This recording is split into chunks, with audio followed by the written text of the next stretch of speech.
इतना अच्छा मौका था हमारा, अगर हमारे यहाँ कोई अच्छी लीडरशिप होती तो जाके 1 मिनट में 1 हफ्ते के अंदर कश्मीर पर कब्जा कर लेते। लेकिन यहाँ से तो कहा कि नहीं, आप अपनी यहाँ से फौजें हटा लें, उधर ले जाएं, हम कुछ नहीं करेंगे, इस किस्म की बातें की। अच्छा, तो उस वक्त हम कर सकते थे? बिल्कुल, 1 हफ्ते में कब्जा कर लेते। अयूब खान का दौर था। हाँ, अयूब खान। हाँ, तो उस वक्त की कोताही का आज नतीजा भुगत रहे हैं, लेकिन इंडिया को भी चाइना टक्कर गया। इंदिरा गांधी ने यही तो कहा था कि जी कि आपको एक मौका मिला था, वो आपने खो दिया, हमें मौका मिला, हमने इस्तेमाल कर लिया। हाँ, तो फिर क्या वो देखो ना, वहाँ हमारे भाई हैं, मुसलमान भाई हैं, बड़ी तकलीफ है हमें, डॉक्टर साहब उनको तकलीफ में रखा हुआ है और वो बड़े परेशान हैं कश्मीर के मामले में हम लोग। जैसा वीडियो क्लिप आपने भी देखा, 1962 में जनरल अयूब साहब का दौर था। क्या वाकई उस वक्त पाकिस्तान ने एक अहम मौका गंवा दिया मकबूजा कश्मीर को आज़ाद करवाने का? क्योंकि इंदिरा गांधी ने खुद भी इतराफ़ किया कि हमने एक आपको मौका दिया था लेकिन आपने उससे कोई फ़ायदा हासिल नहीं किया। इस पर आपका क्या रद्द अमल है? वाकई पाकिस्तान ने एक मौका गंवाया?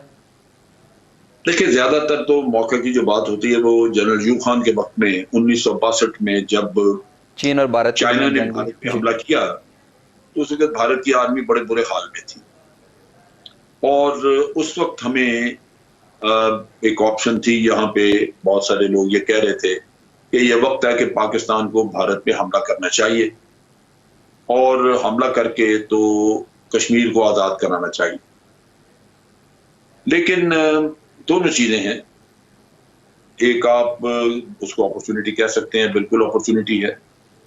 दूसरी तरफ ये है कि दुनिया का रिएक्शन क्या होगा।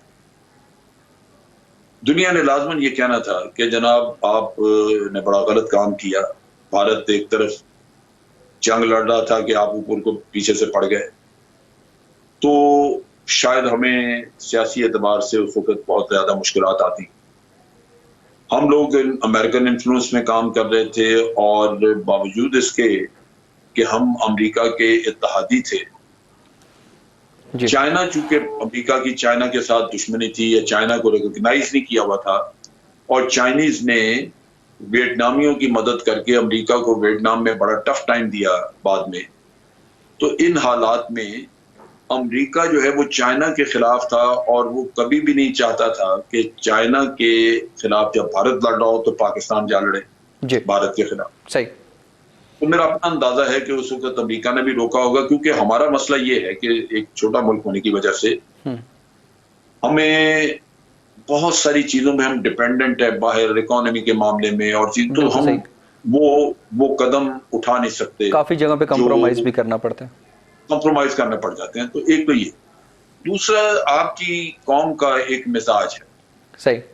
हमें ये भी बड़ा ज़हन में रखना चाहिए। देखें, बहुत सारी कौमें हैं जो खड़ी हो जाती हैं। अभी आप देखें कि नेपाल भारत के सामने खड़ा हो गया, हो सकता है पीछे एक छोटा सा चाइना हो या ना हो, लेकिन छोटा सा मुल्क है। इसी तरह आपने देखा कि ईरान वो अमेरिका के मुकाबले में बिल्कुल खड़ा है। बिल्कुल ठीक है, उनके पास तेल है, उनको जरिए आमदन कुछ ना कुछ मौजूद है कि वो मामला चले, हमसे उस लिहाज से वो बेहतर है। सही।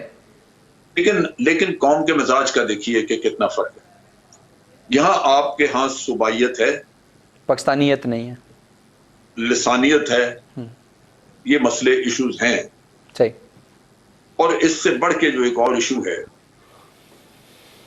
वो ये है कि एक, जैसे मैं कौम के मिजाज की बात कर रहा था, यहाँ 3 घंटे अगर बिजली नहीं होती जी गर्मियों में तो आप देखते हैं कि सड़कों पर टायर जलाना शुरू कर देते हैं। यही इस्लामाबाद में इस्लामाबाद हाईवे बंद कर दी जाती जी।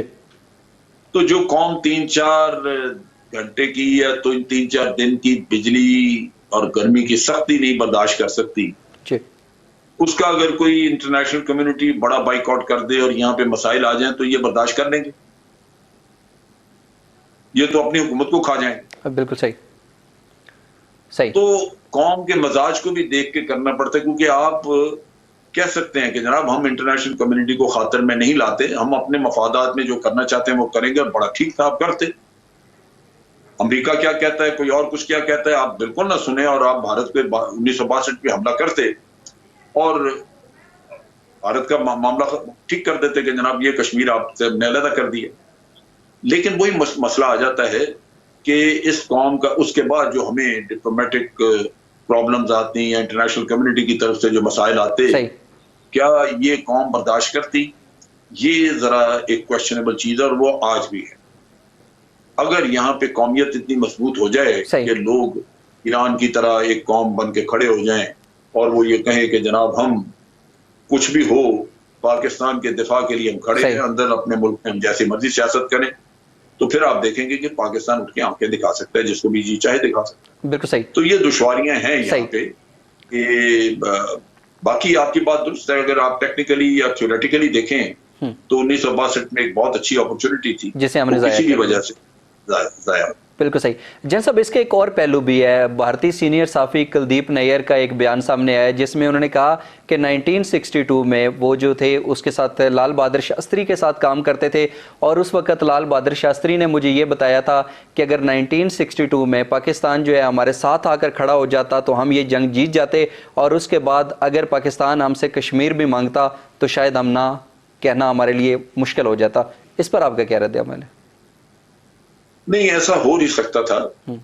देखिए, एक वक्त पे हमने भारत को मुश्तरका दिफा की दावत दी थी।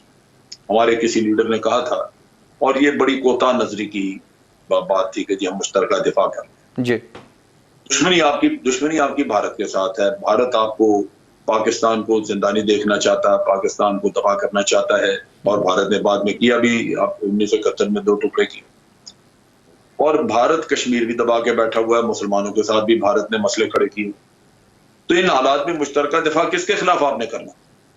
सो ये एक इंतहाई लख्त किस्म की उस वक्त किसी लीडर ने ये सजेशन दी, सही, तो काबिल अमल नहीं थी, काबिल कबूल नहीं मानी, लेकिन वो पब्लिक में काबिल कबूल नहीं थी। सही। फिर मेरा ख्याल है ज़िया-उल-हक साहब का दौर था या कोई और, मुझे एग्जैक्ट याद नहीं। तो ये भी कहा गया कि भारत के साथ नो वॉर पैक्ट कर लेते हैं। भारत को कहा कि हम नो वॉर पैक्ट कर लेते हैं जी।